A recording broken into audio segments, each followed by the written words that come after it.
what did you see out of the Raiders versus Chargers?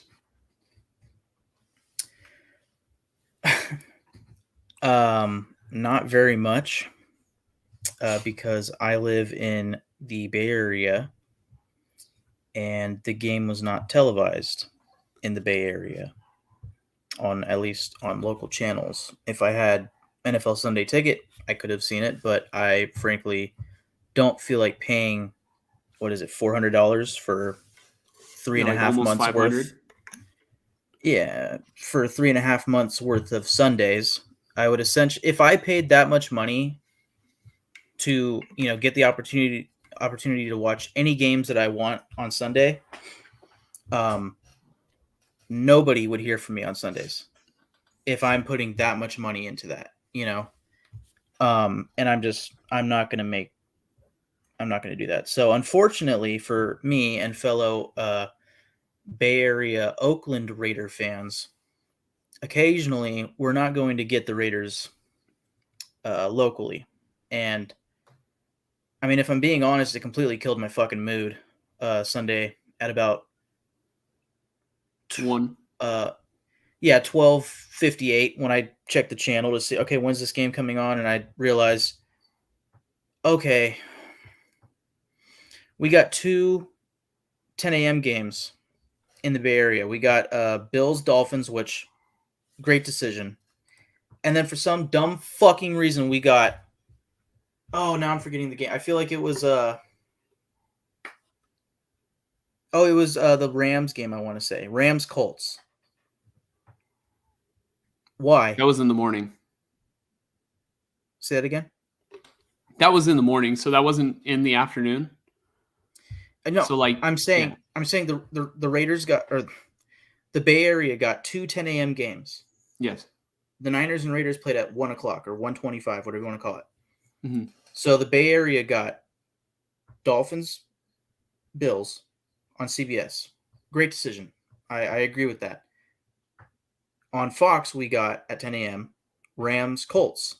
I was watching that game. Yeah, but I'll tell you why, because I had Anthony Richardson as my quarterback. I know. But why do we have that game? Yeah. It's because it's my championship year. They want me to see it. Sorry, Mike. No, I get what you mean. I'm over here, fucking you up. Go ahead, Mike. I guess my point here is, okay, the NFL wants to make money. CBS wants to make money. Fox wants to make money, right? So what makes them think that, giving the Bay Area the Colts versus Rams is going to make them more money than Raiders versus anybody, right? Now, one issue that I guess I understand why this happened maybe is that, Rams versus Colts was on Fox and Raiders versus Chargers was on CBS. So maybe there's no way of controlling that other than not giving us the Bills versus Dolphins game and giving us the 1 o'clock slate instead. I don't know how it works. I don't know how they go about deciding which games get put on. All I know is if your team is local, you're getting it. And unfortunately for me and every other Oakland Bay Area Raider fan, we will sometimes not get that. And that is the number one reason why I hate that they relocated. Other than that, it's really fine. But yeah, I'd love to go to an Oakland game. I'd love to, genuinely say like, yeah, that's my home team, but that's the past at this point. So to answer your question of what did I see, I didn't get to see much. Luckily, we have NFL Plus and NFL Red Zone. So I was able to watch parts of the game on Red Zone. At first, when I realized that I wasn't getting it locally, I kind of gave up and just said, I'm going to go do something else and just watch the replay of the game at 5 o'clock. But then I just couldn't help but sit there and go, no, I need to know live what's happening. partially because if we lost the game, I wasn't going to want to watch the replay. But if we won the game, you bet your ass I'm going to sit there at 5 to 8 watching the replay. So basically, what I caught was the last 5 minutes of the fourth quarter, because that's when Red Zone really starts actually showing games. And the Raiders attempted another comeback similar to last Sunday night against the Steelers. And they did not succeed. Bear in mind, we were starting a rookie quarterback, Aiden O'Connell. And the fact that we could stay in that game after he had fumbled, he might have had 3 fumbles in this game. Let me see. I think he did. 2 were recovered by the defense, and 1 was recovered by the Raiders. Yeah. If I remember correctly. I saw the game this morning because I, just like you, was not able to catch it live. And then also it was on at the same time as the Niner game. So I just watched the condensed replay on NFL Plus since we've got that. I want to say you brought up the whole paying $400 for YouTube TV, for 3.5 months of football. The only way I would do that is if they also gave Thursday night football games, they gave the local games, and if they gave Monday night football. They've got to include it all, and we need replays. They should combine NFL Plus and Sunday Ticket, and I really think it would probably be worth the money. Yeah.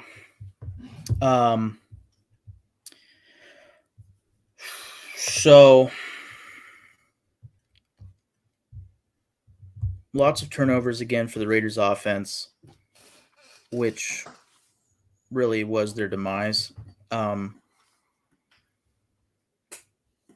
I mean, that was kind of expected for the Raiders offense with the rookie quarterback, but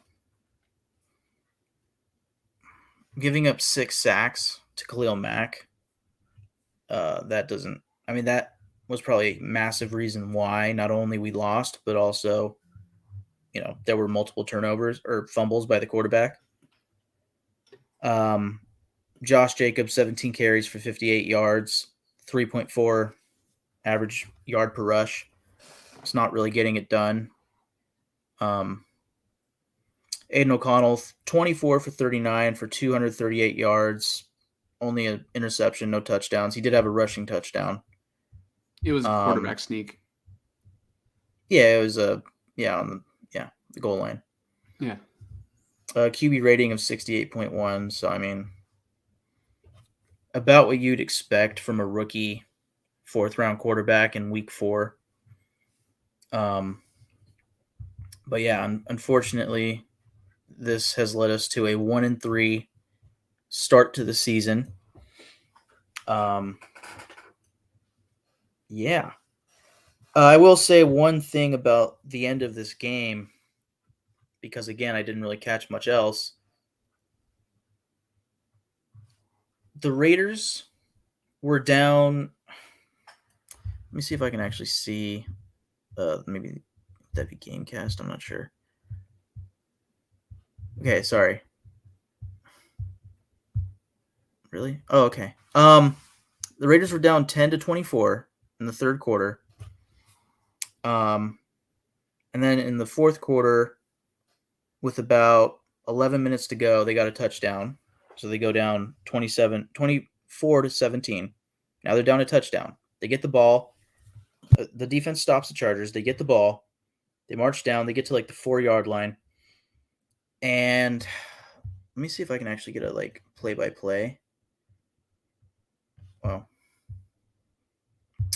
shit. Because I want to know the exact down to go that Aiden O'Connell threw the interception. It was on the goal line. So it was actually it sealed the deal in the game. So it might have been 1st and goal or 2nd and goal. I And know it wasn't third. My whole point is just why not run your veteran running back? Like what happened to the Raiders in this game at the end when they had all the momentum was essentially what happened to the Seahawks in the Super Bowl against the Patriots. You should have handed it off to your all pro running back, and instead you put it in the hands of the rookie quarterback. I mean, again, you're on the 4 yard line or 2 yard line, whatever it was. Like you could just run the ball. You could even run a draw. Like if you sell out a pass, the defense might sell out for the pass. Obviously, if you line up with a I formation, you got the fullback on the field, and it's like all bunched up on the line. The defense is going to sell out for the run. Like, don't do that, but run the ball.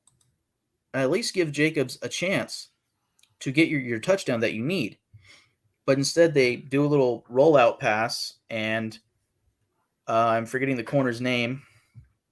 Asante Samuel Asante Jr. Samuel picks it off. Jr. Yeah, so my whole point to that is just They try to run a pick play. yeah, it's not the best play calling in my opinion. Like I think you can run the pick play on third down.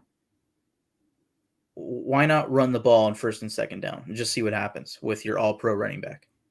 So what happened on that play? I saw the play a couple times earlier. I just kept like rewinding it back because it was the play of the game, right?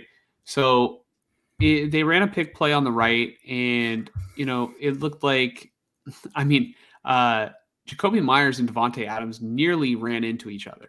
So I think that they thought it was man coverage, and I think that they thought Asante Samuel Jr. was going to follow Adams, but Asante Samuel Jr. stayed in coverage right there, and O'Connell never saw him, and he threw the ball there. And if O'Connell is able to see Asante Samuel Jr. right there, he throws it literally. Samuel Jr. is standing exactly like right where Jacoby Myers is supposed to catch the ball, or if he's open, where the ball would be. O'Connell has to recognize that corner is there, and he's got to. I think there was another receiver at the top. I'm trying to remember who it was. It might have been Renfro, but he was like, probably would have been open if you want to go to like the second read over the middle part of the end zone. So it was just really unfortunate that's how the game ended up like ending. But yeah, I mean, can I tell you what I saw? Like, out of the game, what I saw out of the game was the offensive line had they had trouble run blocking. Josh McDaniels, I think, did a good job of getting Jacobs the ball and getting a little bit more creative than he was in the past couple games, because they have not been able to generate rushing lanes to let Josh Jacobs run free. So Jacobs ended up having 80 something receiving yards.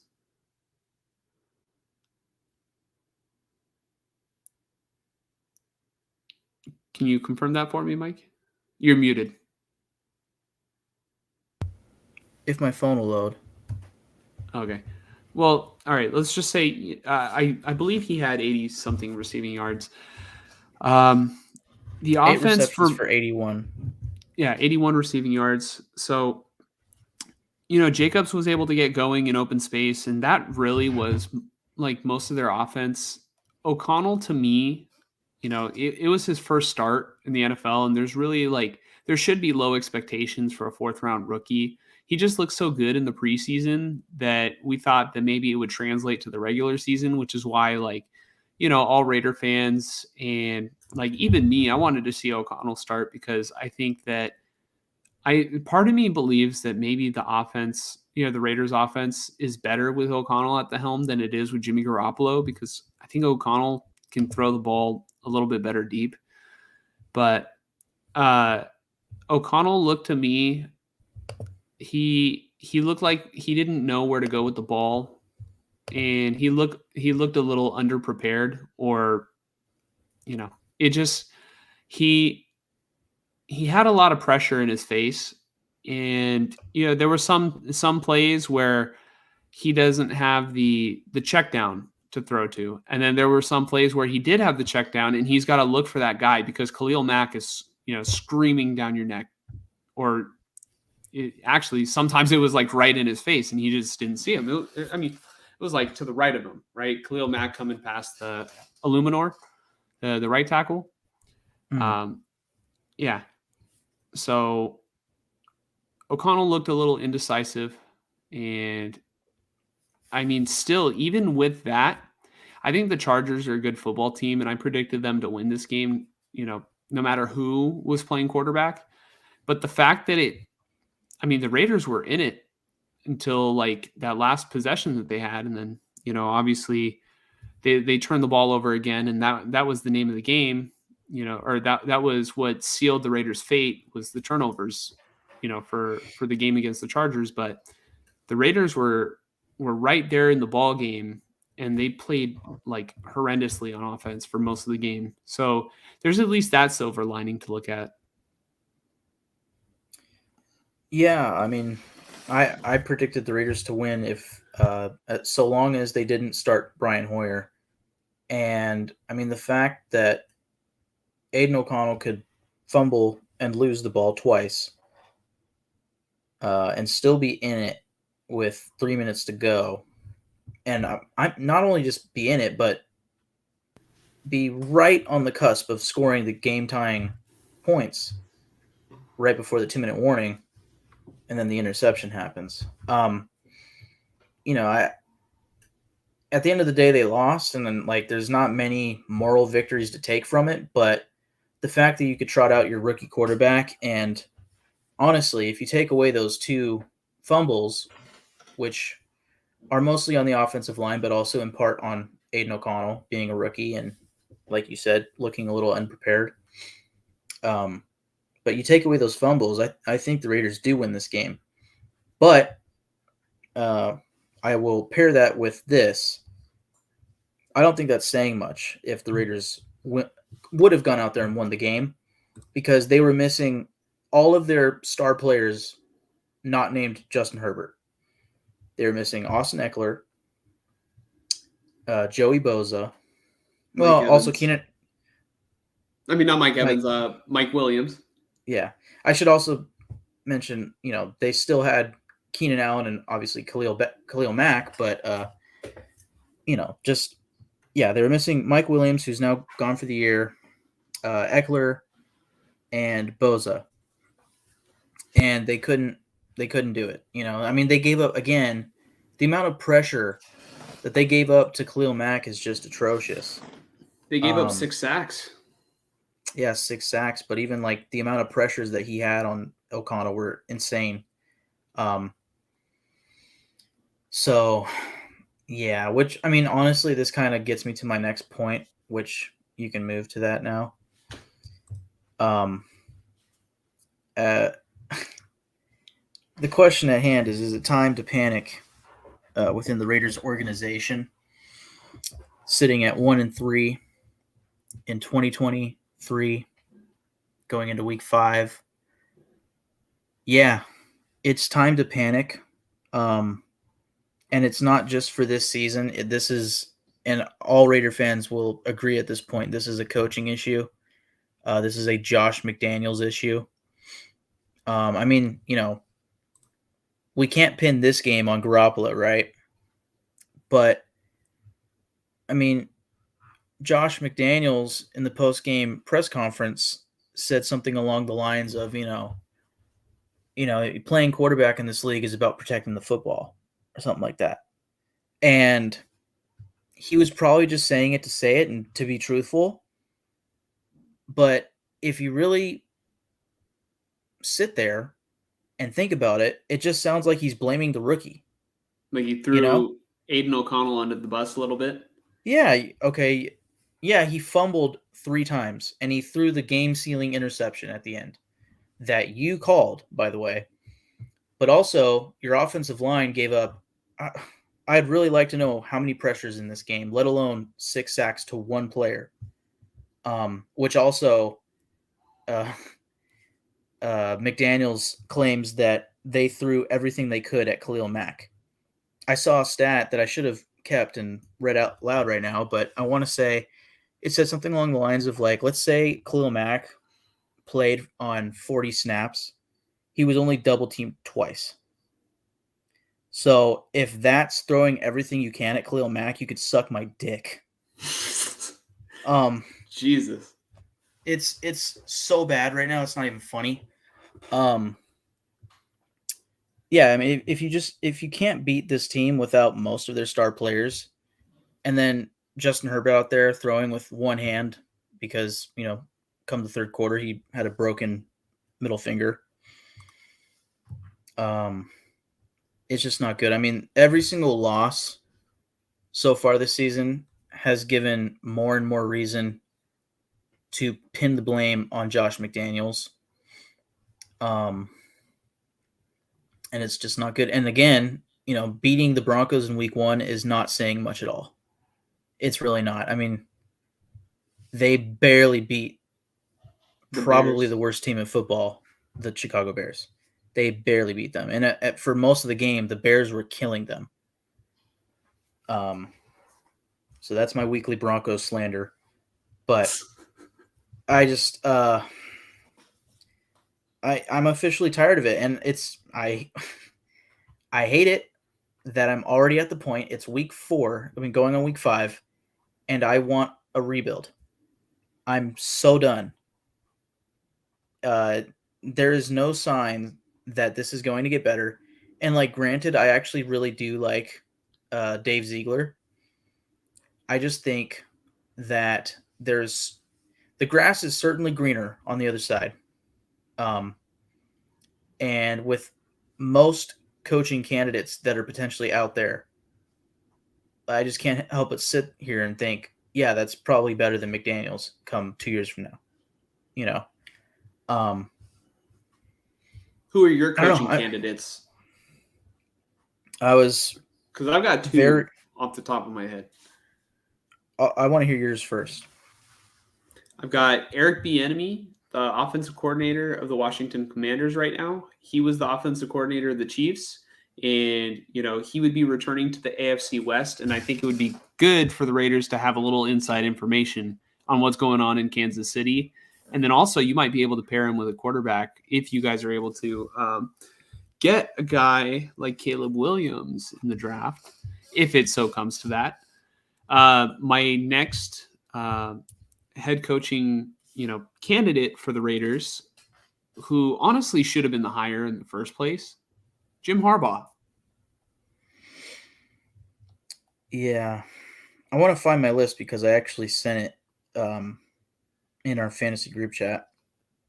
Jim Harbaugh, I don't see there being I'll give it a 1% chance that he gives the Raiders his time. Because they didn't hire him before? Well, maybe that, but it's mostly just how he's doing at Michigan. I think they're ranked number 2 right now. He probably has all the drive in the world to win a college football championship with his alma mater, and him as the head coach. I think that's his drive right now. And once he gets that, it might be, I'm ready to go back in the NFL and, do that again. But I just can't help but think that right now he just signed a new extension, I want to say, with them. I just don't see that. And then honestly, Bieniemy might be one of my least favorite options. And that's no slack at you. He's been the hot name for the past 3+ years, but something about him rubs me the wrong way. And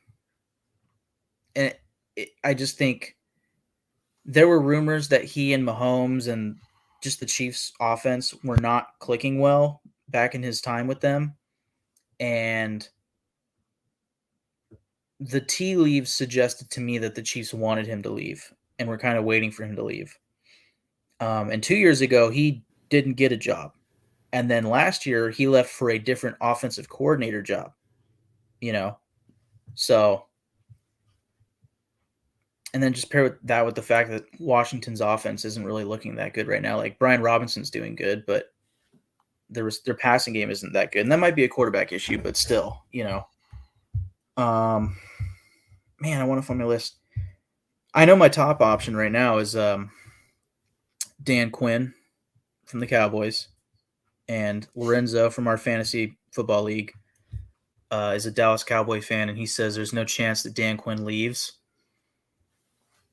I think he might very well be right, but at the same time, I just can't help but think that most coordinators would go to the right situation, and that's really the question for him and the Raiders is the Raiders a team that a upper echelon coach can find as the right situation, because what they would be stepping into is quite possibly a full rebuild, minus Max Crosby. And I mean, Crosby could be a big selling point for him, but you're going to have to find a new quarterback. You're going to have to probably tear up this offense almost completely, minus maybe Colton Miller. Devontae Adams will not last through a rebuild. I wouldn't be shocked if he's a trade piece come even this trade deadline, but I would expect next offseason. Josh Jacobs would probably go. You would just completely start over, I think. And my thinking right now is what the Raiders should do is they should get a defensive-minded head coach, like an upper echelon defensive coordinator, and then pair him with a young, up-and-coming offensive mind in a very successful offense, or at least a very successful system in the NFL.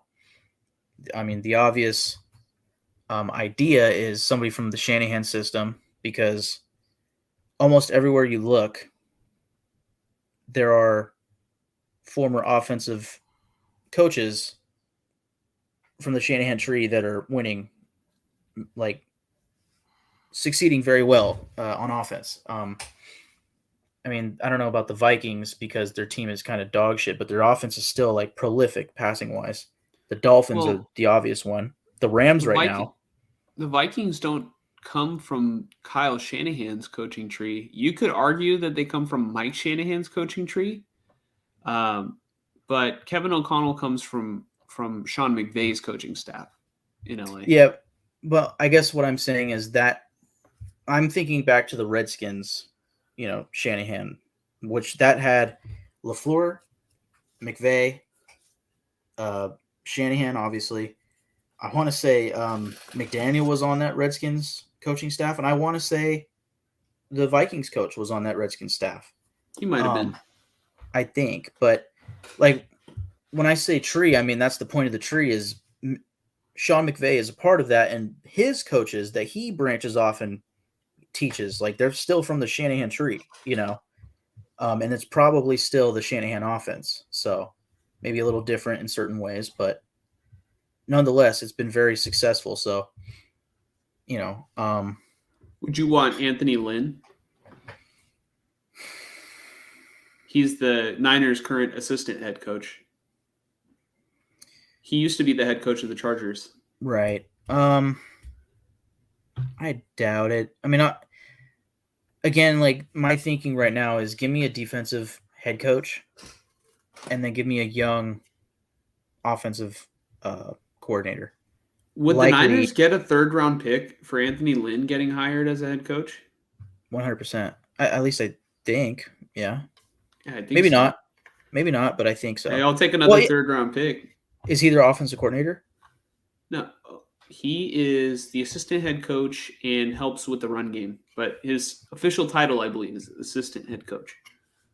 He might, but I'm not sure.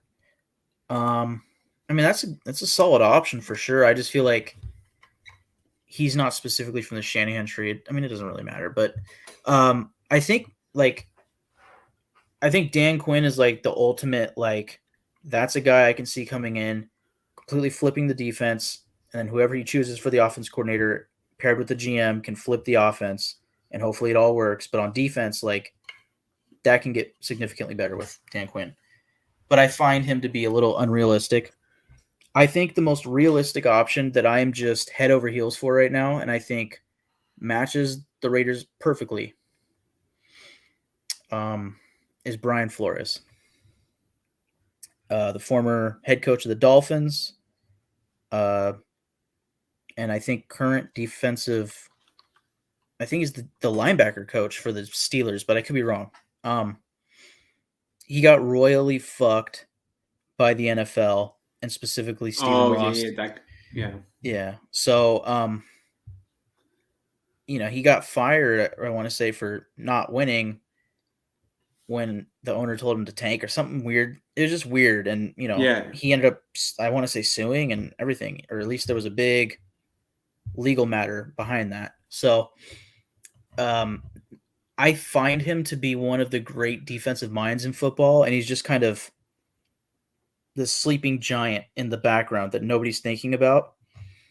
And I think, his Dolphins team went from like winning 7 straight games to like losing 7. It was some weird shit, but like he had the Dolphins team humming at one point, and I feel like he's the type of coach that players would fight for, whereas Josh McDaniels is not that guy.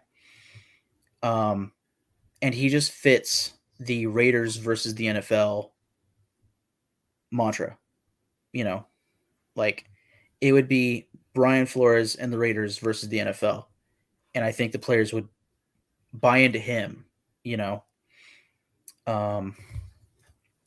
Ben Johnson, the offense coordinator for the Lions, is another pretty obvious choice just because he's been getting a lot of hype the past year or two. You wouldn't want Kellen Moore from the Chargers?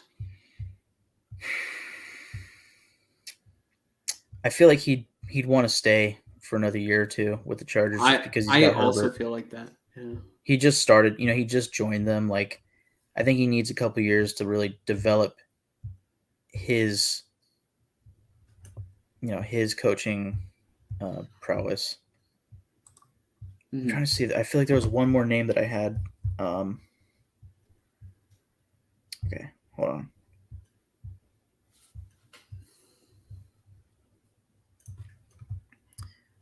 Oh, Raheem Morris, the defensive coordinator for the Rams. He was a guy when the Raiders hired McDaniels that I was looking at and thinking, like, I think he could be solid. I think before he joined the Rams that same offseason, he was previously with the Falcons and had their defense playing solid, And I think he became like the interim head coach or something like that, and he did well. So, and then also the Rams offensive coordinator or pass game coordinator, whoever it is, Mike LaFleur, right? He used to be with the Niners. Yeah, he's the run game coordinator, I believe, in New York. Yeah. Like, I don't know about him as a head coach, but he could be a potential offensive coordinator option to pair with like a Dan Quinn or Raheem Morris. So you want me to be honest, Mike? Question. Yeah. None of those guys are pushing the needle for me to make the Raiders competitive in the next couple of years. I really like, and they could absolutely prove me wrong, right? I would have. It's just I would have to see it to believe it. And maybe I just don't know enough about those guys, and they need to step in and show me. You know what I mean? Right. But I've seen Jim Harbaugh, what he can do to a team with talented players and instill like a winning belief in there. And I just feel like, let's just say, I mean, you guys are going to have to keep Jimmy Garoppolo for the next couple of years. I wonder if Jimmy Garoppolo would respond well with Harbaugh's coaching, because Alex Smith's career was like in the dumps before Jim Harbaugh came in and like actually gave him confidence. And then Alex Smith stopped turning the ball over and became like a very safe player. And I mean, that's just me like defending Jim Harbaugh and like me saying, I like my guy. I don't like your guys. Like, a guy, somebody can come in here and, they can very well prove me wrong. But just you guys are in such a competitive division. Like, I really don't know what the solution is for the Raiders. I don't know. I don't have a great feeling about any of the guys that you named. Well, that's why my brain leads me towards a defensive head coach, a successful defensive coordinator, namely Dan Quinn and Brian Flores, because if they can build the defense that they want to build, I mean, if Dan Quinn can build a replica of Dallas's current defense, you pit that against, the Chiefs with an aging at that point, hopefully. He's not going to age. Pat Mahomes and Justin Herbert. But my point with aging is just you would also theoretically draft a quarterback really high. So you'd have hopefully a young, up-and-coming rising star at quarterback paired with a great defense that gives you the ability to beat the Chiefs and the Chargers and whatever the Broncos end up doing in 3 to 5 years from now. And like, again, Mahomes is going to last what will feel like forever somehow. And Herbert might last longer, but I kind of doubt it. It's going to be a long process regardless for the Raiders, but at some point I hope that the Raiders have their quarterback of the future and they can build up a good defense, which I have not seen in my life for this team. And at that point, hopefully Mahomes and Herbert can be going downhill and the Raiders can be going uphill. And maybe in 5 to 7 to 10 years from now, I can actually see the Raiders do what the Niners are doing right now. Because as long as the Raiders are in this AFC West with those two quarterbacks, namely Mahomes, but also Herbert, you're gonna need excellent coaching, excellent players, excellent everything. And it's going to take a while. Mm-hmm. Here's, in my opinion, the flaw in the logic about wanting to build a great defense. The issue is that Mahomes and the Chiefs, they run a great offense that beats great defenses. So you would, I mean, in the NFL nowadays, I feel like great offenses beat great defenses. It didn't used to be that way, but the game has, like, it's been slowly shifting into every single rule favors the offense. And I feel like you definitely need a great defense, right? But it's not everything.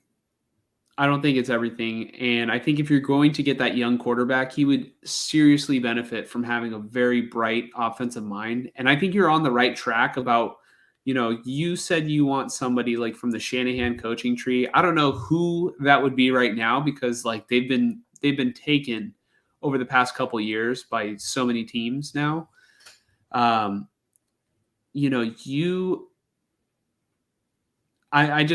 You said you want either a defensive guy or a Shanahan disciple? I mean, Ben Johnson, I want to say is his name, from the Lions. I just want a successful offensive mind, like an offensive mind, up and coming, young offensive mind from a successful offense in the NFL. McDaniels is theoretically that because, they were so successful, but it's like, you had Brady and you had great defenses, how much of that was Brady? How much of that was McDaniels? How much of that was Belichick? Right. Mm-hmm. What the trend that I've seen in this league is that hiring coaches that are older rarely works. And maybe that already falters my Dan Quinn hopes.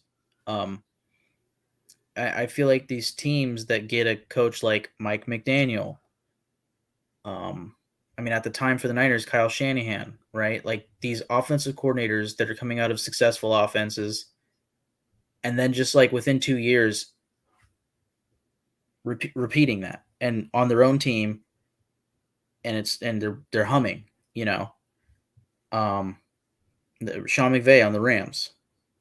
And again, those are all from the Shanahan coaching tree, so there's a obvious repetitiveness there, but then there's also like Sirianni from the Eagles. And then I mean, right now the Colts look pretty solid. Maybe Shane Steichen's that next guy. You know, it's like if we can find that offensive mind that just has it and isn't an old-fashioned fucking idiot with repetitive and extremely predictable play calling, like that's what they need. And again, That's my my whole point issue to with McDaniels. yeah, Your whole point. I agree with that, and that was my issue with John Gruden. Was they're both old-fashioned, old school offenses that have become predictable, and I mean, McDaniels and Gruden both, they don't do anything interesting or to throw off the defense at the line of scrimmage. Mhm. Mike McDaniel, if you watch a Dolphins game, it is so fantastic seeing Tyreek Hill line up at tight end, and then Tua lifts his left leg, and then Tyreek Hill goes in motion and gains a full sprint, and then at hike turns up like he's in the fucking Canadian Football League, and he's running at full speed. It's amazing. And you're also getting a tell of whether the defense is in man or zone.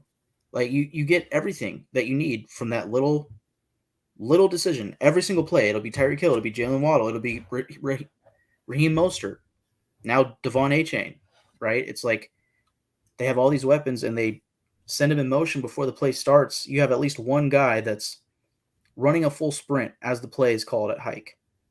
Mm-hmm. Yeah, it's just little shit like that paired with the offense being uber successful. It's like, yeah, no wonder, Mm-hmm. Whereas the Raiders, it's like, yeah, let's just throw out this 2002 offense, Mm-hmm. I'm convinced that you and I are on the same page in terms of I think the Raiders, what they're missing and what they need out of their next head coach, or what they need Josh McDaniels to do, is just get creative. The Raiders need a creative head coach. They need creative play calling, like you said, to keep the defenses on their toes and not run the vanilla. I'm sorry, I'm tired of watching the Patriots offense. Like it's so fucking boring, dude. It's like, run up the middle, run up the middle, run up the middle, and then dump off to the running back, dump off to the running back, dump off to the running back. At least with the Raiders, like Devontae Adams gets open, pretty often, but there's no.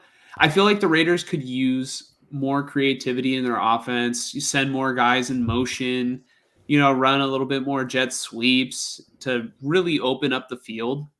But I think McDaniels is sort of stuck in like the play calling for Brady because it worked then. And, it's just those Patriots teams were also, a lot of them were carried by a great defense, which the Raiders don't have. Yeah, 100%. And I don't think they ever will have until they figure it out with the proper coaching staff on defense. It's just been a fucking funnel for lackluster defensive coordinator after lackluster defensive coordinator. The best they ever played on defense that I've seen was in 2016 when they were getting a lot of turnovers, and that was with Khalil Mack at the helm, and the head coach was Jack Del Rio, a defensive-minded head coach. I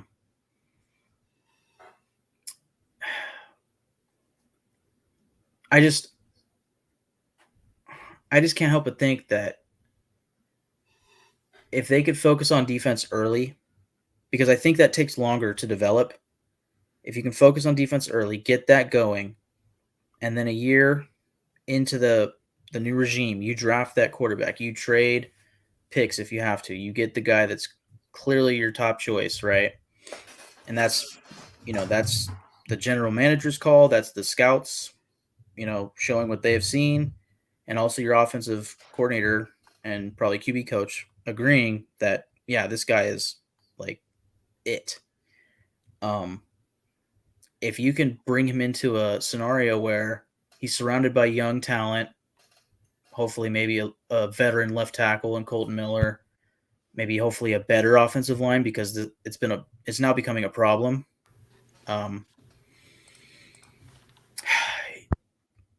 If he has a defense that can help him, it can be successful relatively early on. Whereas if we keep trotting out these quarterbacks, namely like Derek Carr, who have to accommodate to our defense giving up 30 fucking points on average, it's not going to fucking work, especially against this division. If you can limit this division to 21 points, if your offense is good enough, if your offensive coordinator is smart enough, and if the coaching is great, you can win games. You can win when your opponent scores 21. You cannot win majority of the time when your opponent scores north of 30 points. So I don't know. Maybe that's just me being, I don't know what the term is, but basically just really wanting to see the Raiders with an actually good defense, like a consistently good defense. Because even 2016, it wasn't consistent. It was just the turnovers. If I can see a consistently good defense paired with a young quarterback who continuously gets better and better, and as the years go by, you add more and more to the offense, eventually it will work. So long as the coaches are the right coaches for the job, which at this point, unfortunately, I do not think Josh McDaniels is. So, yes, it is time to panic. At this rate, I've said it multiple times. I want them to tank. I want them to just fire him and get worse. I want it to get worse at this point. There's no way that they're making the playoffs. Real quick, I just want to say the fucking timing of that. You said it's time to panic, and then you just hear the grandfather clock in the background. Boom. Boom. like it was like the church bells, dude. Like, oh my God. That was perfect. It's hell's bells. Yeah. I just want to take, let's backtrack a little bit.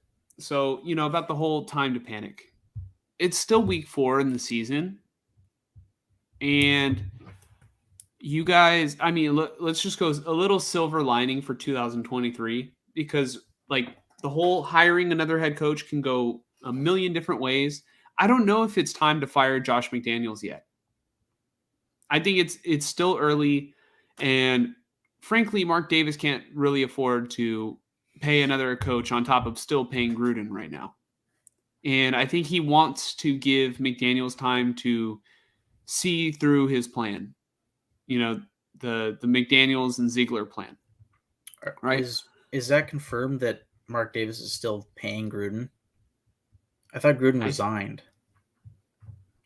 Well, I thought that one of the reasons why they couldn't, that they wouldn't fire McDaniels last season was because that they were still paying Gruden. I don't know who said that.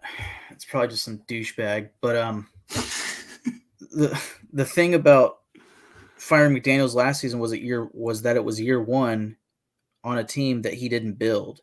Like, that's why I was positive that even this year they won't fire him. And that has changed very quickly because I expected it to be better than this. And it feels worse, honestly. And that was kind of my fear with signing Garoppolo was like, okay, that's not moving the needle at all for me, but whatever. And I figured the defense get better and shit. And it's, in that Charger game though, the defense allowed 0 points in the second half. There's some silver lining there. No, that actually was something I wanted to talk about. The one positive I've seen from this defense, maybe team overall, other than Devontae Adams and obviously Max Crosby and Jacoby Myers, is that this defense has managed to, in 3 out of the 4 games, play bend but don't break defense, and specifically very strong defense in the fourth quarter. When the game is on the line, the defense gives the ball back to the offense and gives them the opportunity to win the game. Mm-hmm. In week 1 against the Broncos, they stopped the Broncos from scoring on at least one, if not two drives at the end of the game, and gave the Raiders the ball to go get the go-ahead score, and then again to kill the clock and win the game. In week 3 against the Steelers, I mean, if you still remember the game, they were completely out of it, and then in the fourth quarter, we were able to almost come back and make a run at tying that game because of the defense. And then this past Charger game, down 24-10, fourth quarter, there was an interception by Trevon Merrick, which was a weird throw by Herbert. And then just an absolute stop, of the Chargers offense. There was also a 4th and 1 play that, Staley had to go for, and the Raiders stopped him. I don't know. That's the one positive I've seen from this defense for sure, is that in the fourth quarter, when it really matters, they managed to, apparently take it more seriously or something, and play really stingy defense. So if you want to just focus on week 4, right? Because you have to take these things 1 week at a time. The defense stepped up when it needed to, and the offense theoretically did not step up. They turned the ball over, but it was a rookie quarterback in his first start. So I don't know if you need to go like DEFCON, I don't know what the number is, but like, I don't know if you need to go like full on crisis mode yet, but I understand the logic. If playoffs is not a possibility, you want to tank and by all means get Caleb Williams. By all means, you want him on your team. But a little silver lining here. The Raiders have played 3 of their road games now. They have 3 losses, which sucks, but they've got a lot more home games left than road games. They've already cleared out a chunk of that. And, playing at home could be the difference between winning and losing, like a close matchup. Like I see, obviously the Raiders are going to play the Packers. That's going to be like a do or die sort of like, this season comes down to this. It's honestly, most of these games are must win for the Raiders going forward. After the Packers, they've got the Patriots. I think you guys can beat the Patriots. I really think that you can. I don't think the Patriots are that good. And that is also at home. And then your next road game is at Chicago. I think you guys can beat Chicago. And so let's just say that you guys really should have beat the Steelers. I picked the Raiders because they needed to have that game, right? And they almost did, right? But McDaniels had the lapses in judgment, which is causing you to think he's not the guy as the head coach. Nathaniel Hackett got fired for similar things last year, for stupid mistakes. And this season can quickly, I think, turn around. Enough to make the playoffs? I don't know. But, it's almost shaping up to be one of those seasons where the Raiders just narrowly miss the playoffs. And I know that drives you absolutely insane. And you would rather just rip the Band-Aid off, start new. And I completely understand. To me, you're either first or you better be last in the NFL. It's like, what is the moral victory of not winning the Super Bowl? Nothing. Well, that right there, that statement, you're either first or you better be last, is exactly why this Niners defense has gotten so dominant, because you guys were a solid team in 2018. We saw, and then Jimmy Garoppolo got hurt in week 2 or 3, and you proceeded to earn the 2nd overall pick, right? And who did you take? Nick Bosa, right? The highest paid defensive player in football. So highest paid non-quarterback in football. Yeah, that is what I want. I'm looking 5 to 10 years ahead. I'm not just that's how much I care about this team. I will take all the losses in the world if that means that in 5 years from now we can be a juggernaut. That's what I'll Well, take. And I've already gone through 15 years of bullshit. What's 5 more years? Right? what if I What's told 2 you you more? don't have to wait? You just need to take off that hat and put on one of these. Join us, Mike. Yeah. Come to the gold side. We've I been have waiting lots for you, of my child. Niner fan family members. Yeah, see, you'd fit right in. No, I'm just saying I would either way I get to experience it. And it sucks being so devoted to the Raiders that I cannot enjoy what the Niners are doing at all. If they win the Super Bowl, like I'll enjoy the excitement from like family members and friends, but like I'll also just sit there like shaking my head just because it's like I'd be jealous. I'd be like I'm not going to experience this I might not experience it in my life genuinely. I do not know. Mm. That's just the ongoing trend of my fanhood.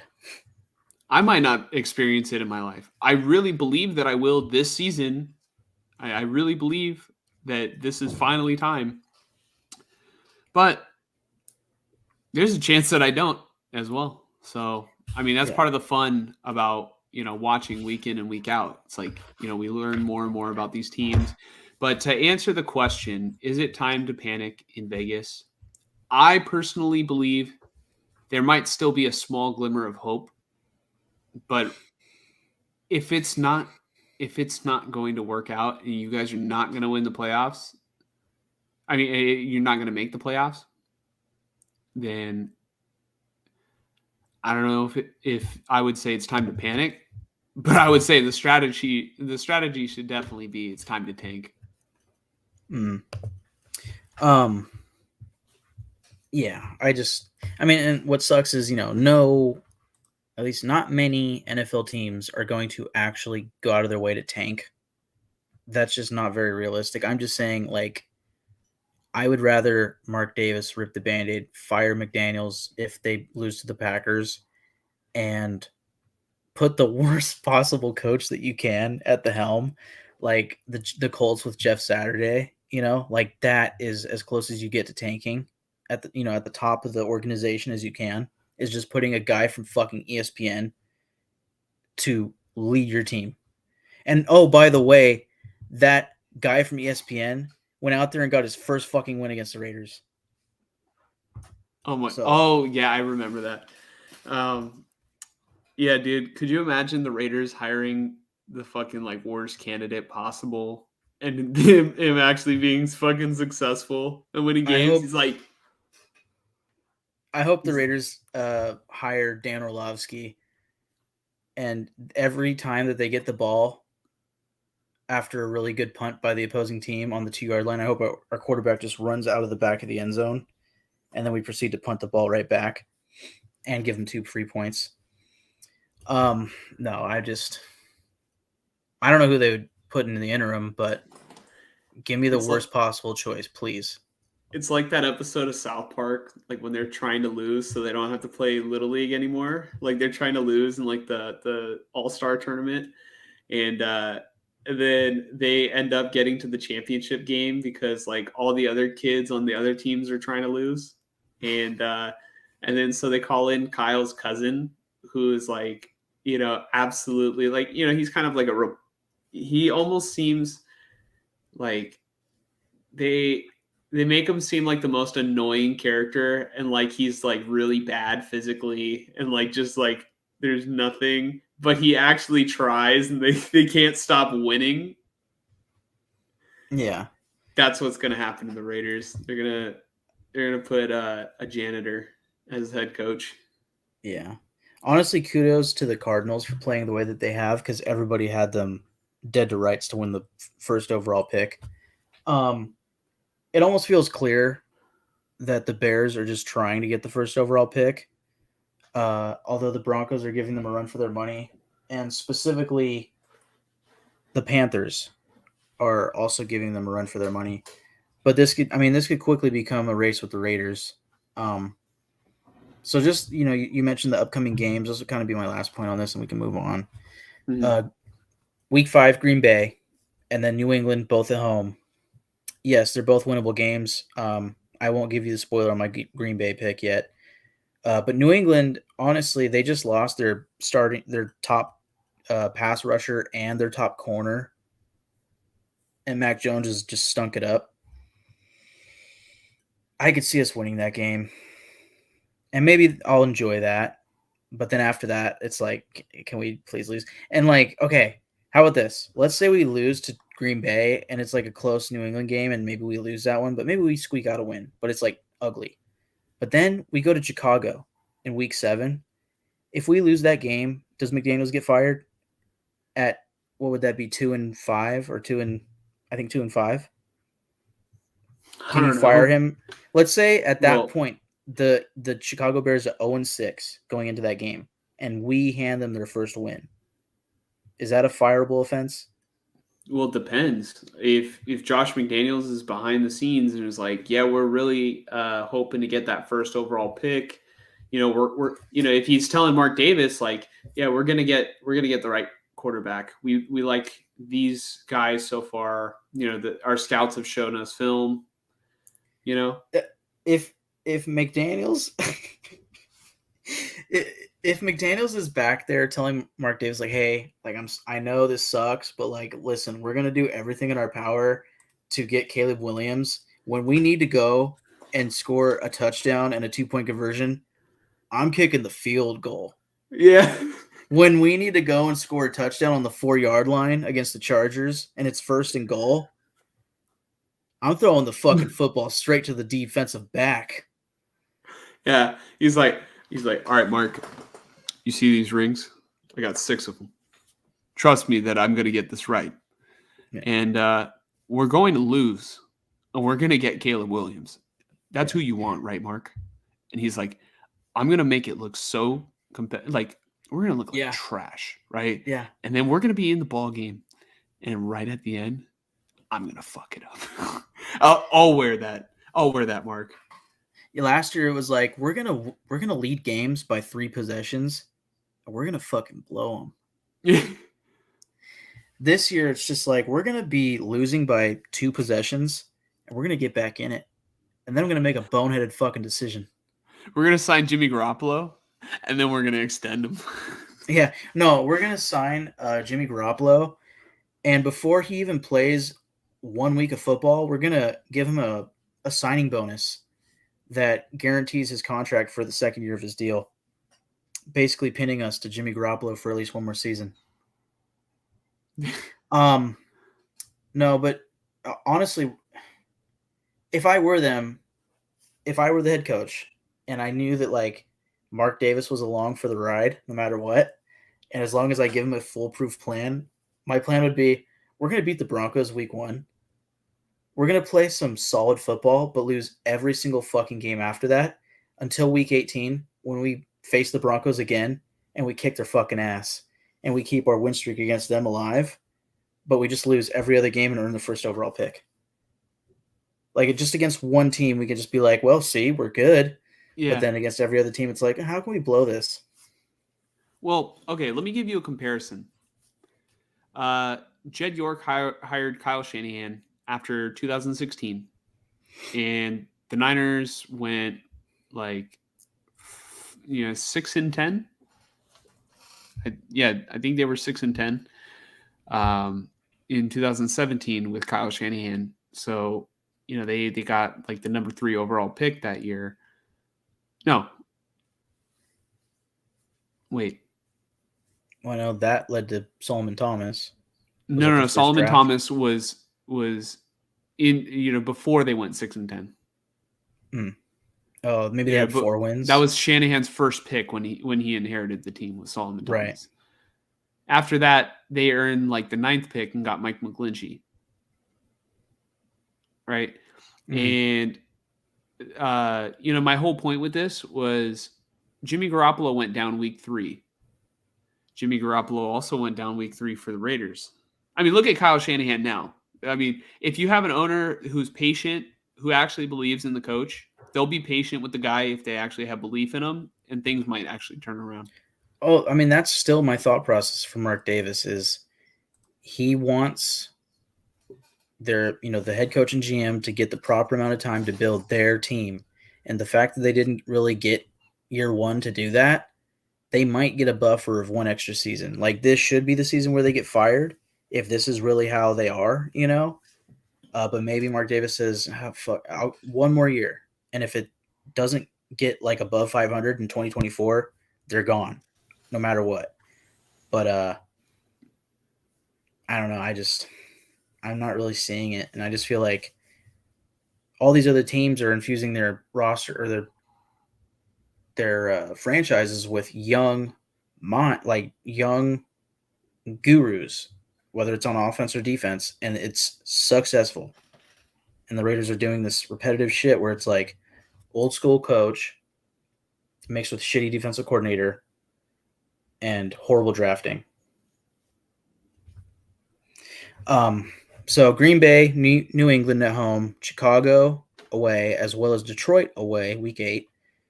And then we come back home for 2 games against the Giants and Jets. And then we have Miami away. And then week 12, we have Kansas City at home before the bye week. I mean, really, if the Raiders keep playing the way that they have, well, again, I don't want to spoil my Green Bay pick. But New England, they can win because New England is very hurt right now. Chicago, they should win. But if Fields starts warming up and getting hot, they'll lose that game at Chicago. At Detroit, no chance. We're losing. New York Giants at home, the way that they fucking played, we better win.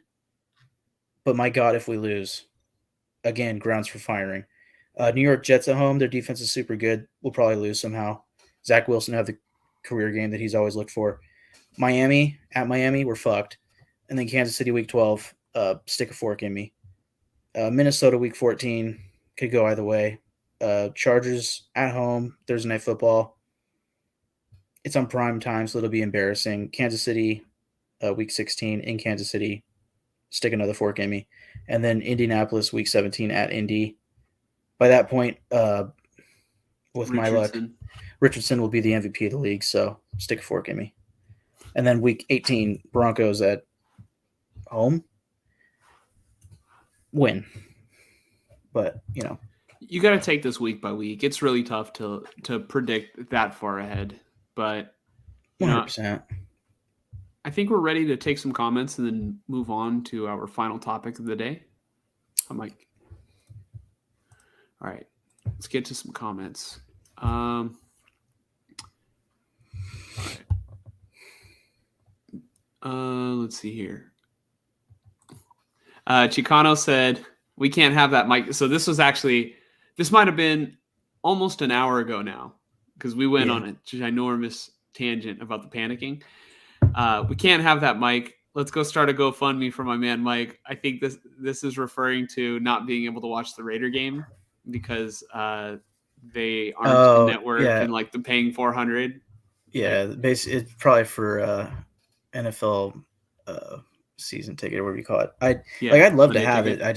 It's price very is expensive over the top. It's specifically because you're only getting one day of the week to enjoy it. And it's like you have to, if it's really going to be worth it to you, you have to push away everybody else.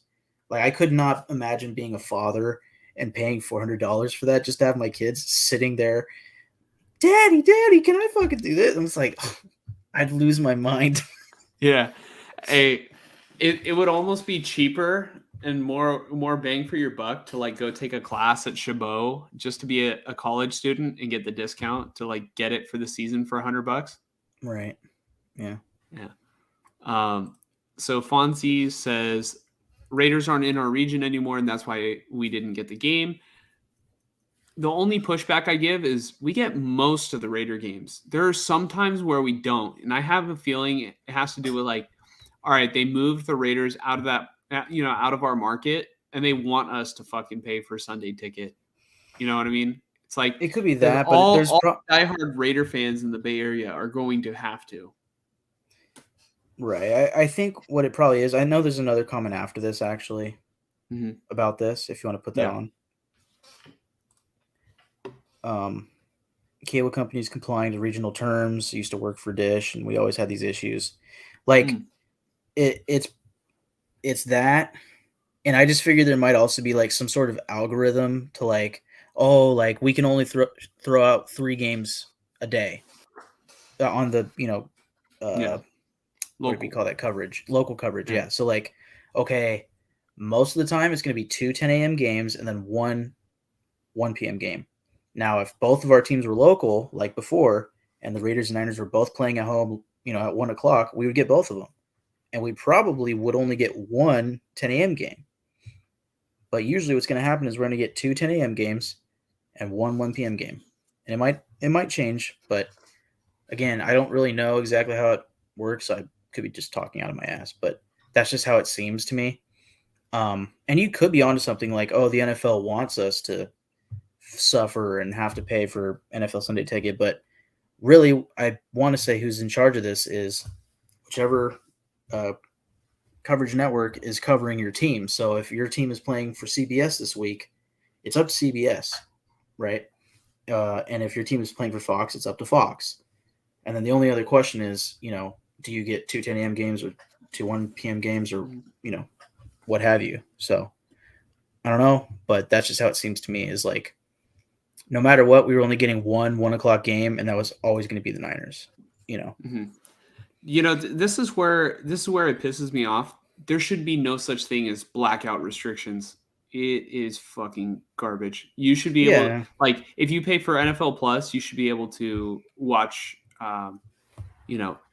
in my opinion, they should open it up to everybody. I get that they have Sunday Ticket, but like Sunday Ticket should offer everything that NFL Plus offers. It should be combined. It shouldn't be separate.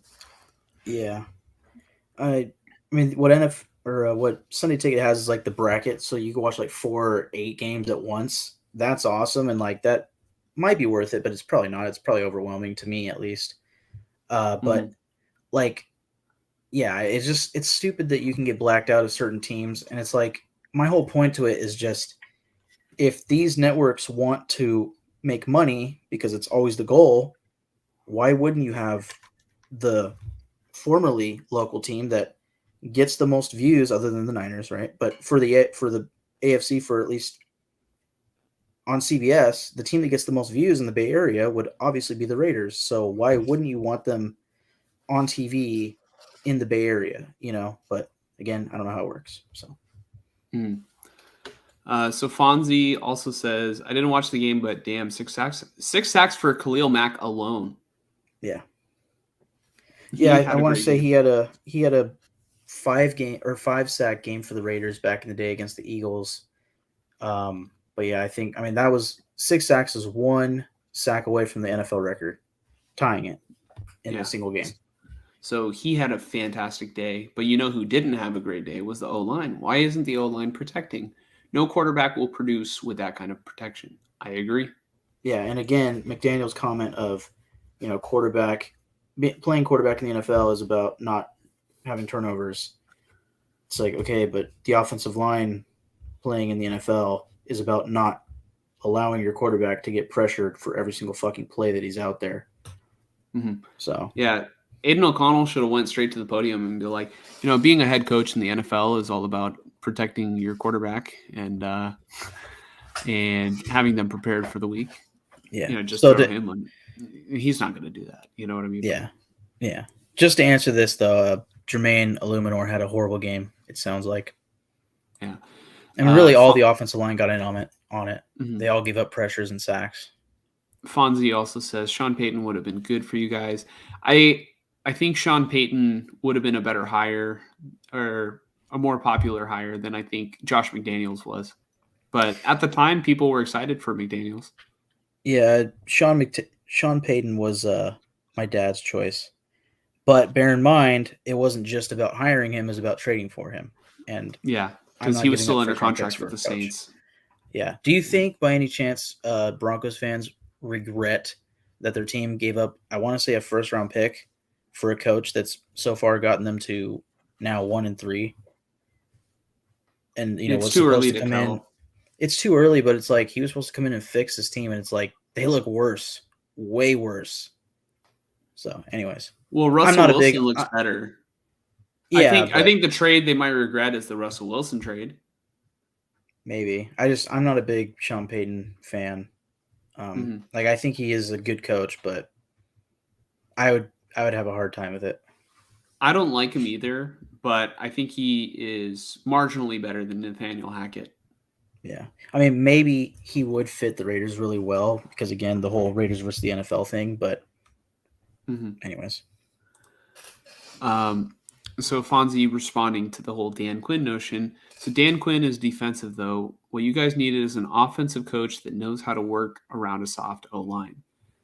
I would push back on the knowing how to work around a soft O-line. I want a coach that's going to build a badass offensive line.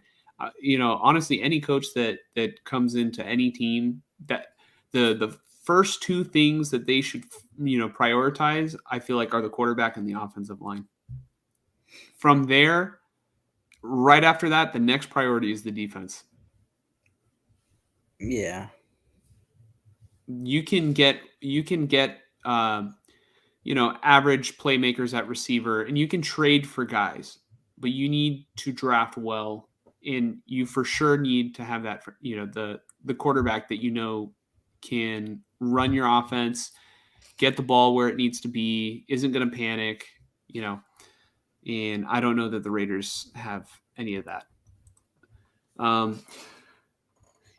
That's what I'm saying. For something before. Let's see. I've always felt that if you're good on offense, you'll be a good defender because you know how the attack works. Yeah. You also elaborate further. Like when people say that Shanahan sat in defensive meetings to learn made him better. Saleh, Ryans had huge success because of Kyle, in my opinion. I think that definitely worked to their advantage because I think Kyle's a great play caller. And just seeing the looks that Kyle would give during training camp, absolutely prepared Saleh and Ryans to know what to look for, especially because half the league is hired by Shanahan's disciples. So, they can see, they're all running Shanahan's playbook, it seems like. Right. Let's see. I'm gonna skip a couple comments so we can keep it going, but Reed is old fashioned, but his quarterback breaks out of that box. Yeah, I feel like Reed is creative though. He's super creative. He's super adaptable. He's really adapted with the times, But yeah. I mean, he's just one of those coaches that it doesn't matter. He's one of the GOATs at this point. Yeah, I would be shocked if it wasn't Andy Reid that did the whole ring around the rosies thing. Like if the Chiefs players are doing that by themselves and Andy Reid is just having a fucking heart attack on the sideline, what the fuck are they doing? I have to imagine every single player I've heard loves playing for Andy Reid. So, I think, if you love to play for the guy, you'll go to battle for the guy, and his State Farm commercials are hilarious. He is very good at those. Junior Soriano 510. I believe this is my friend Flaviano. So Flav, thank you for checking out the stream. It says go Raiders. Yeah, Mike's on the whole burn it down right now. Burn it down mode. Jimmy G string is great when he has a solid offensive line. He sat behind Brady in New England. They always had a good O-line to protect the unathletic Brady. With protection, he's solid. I would agree he's solid. I don't think he's great. You know what I mean? Garoppolo, even when he has good protection, sometimes I notice that he gets happy feet and then just can't stay out of his own way. And I did it in the last episode. The point. Oh man, It's over. It's over when that happens. Well, what also has just been shocking to me, I mean, we just said about like Andy Reid being adaptable, like the hype with McDaniels and like all the coach speak that he's given to the press conferences is like, well, yeah, when we have good players like Devontae Adams and Josh Jacobs, you're going to be adaptable and you're going to make sure that they have what they get what they can to succeed. It's like McDaniels has a very specific offense, but he claims to be like very adaptable and stuff. But I haven't seen it, and all I have seen this year with this quarterback group is funneling the targets to the two wide receivers. Obviously, Devontae Adams and Jacoby Myers. Hunter Renfrow is not involved. The tight ends not involved at all. And then even Josh Jacobs, it's like this, I mean, that's what's been killing me. Besides the turnovers on offense, is the fact that they cannot get the run game going. For the defending rushing champ, I don't understand what the problem is, other than the offensive line being dog shit. Maybe the release of the pass play by play has been so fast that they've statistically made the offensive line look good up until this week. And probably the Steelers week was probably when it really was going to shit. But just, the offensive line statistically was doing good through week 2. And then now it's starting to get worse. So I don't know. It seems to me like the offensive line is an issue for sure. And McDaniels play calling and just not targeting guys other than 2 players on offense.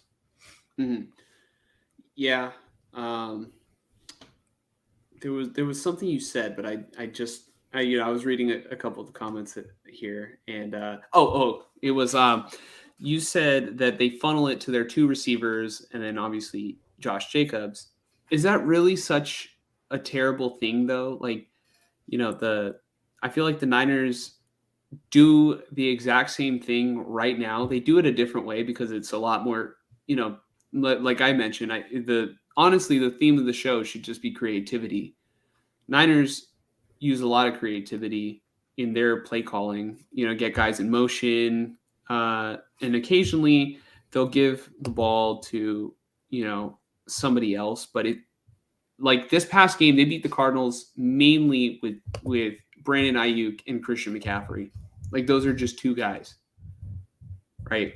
Otherwise, most games, they don't utilize Kittle like they used to, but they've got, the offense mainly running through 2 receivers in Debo and Ayuk, and then McCaffrey. So, yeah. We're going to get to a couple more comments, and then we're going to move on to our final topic. Let's see here. I'm going to go ahead and go with this comment. At this point in time, they need to protect their quarterback. Agreed. Joel says, "What's good?" Joel, thank you for checking us out. I remember, man, how many streams ago was it that you were on? It was definitely before the season started. Yeah, I think so. Joel. Yeah. Joel, I was at SoFi on Sunday. I'm so over McDaniels, this offensive genius, yet we can't even score 20 points. Case in point. What the hell? Yeah. Let me see. I'm pretty sure he's like right. Because week 1, 17 points. Week 2, I don't even know if they got to 10. Week 3, they didn't get past 20 because they didn't beat the Steelers. They didn't get the final touchdown. And then this week, 17. So yeah, you're not going to win games like that, especially in this division. Mm-hmm. Yeah, the offense is absolutely struggling. I don't know if it's time to go scorched earth yet, but we'll definitely find out this week. And that should segue us into our next topic. But one more comment. I drafted Renfrow in one of my leagues because Jimmy G is a check down first quarterback.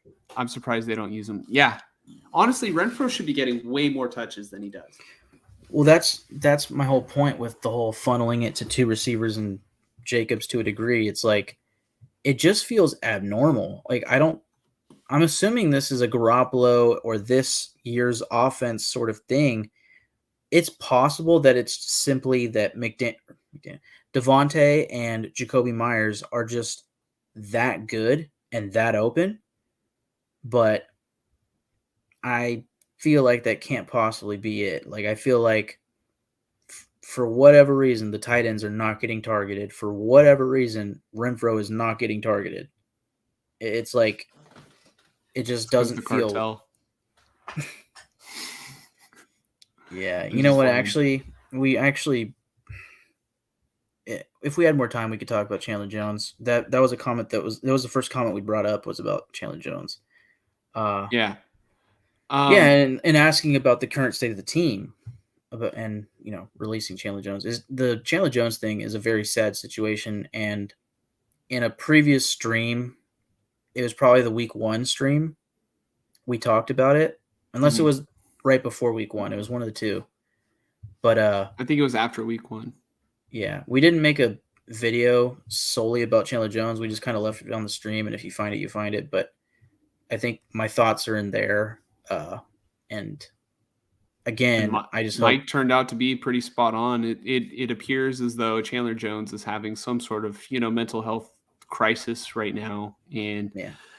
we're not really going to get into it because we don't want to be I guess sort of gaining off of somebody's demise right now.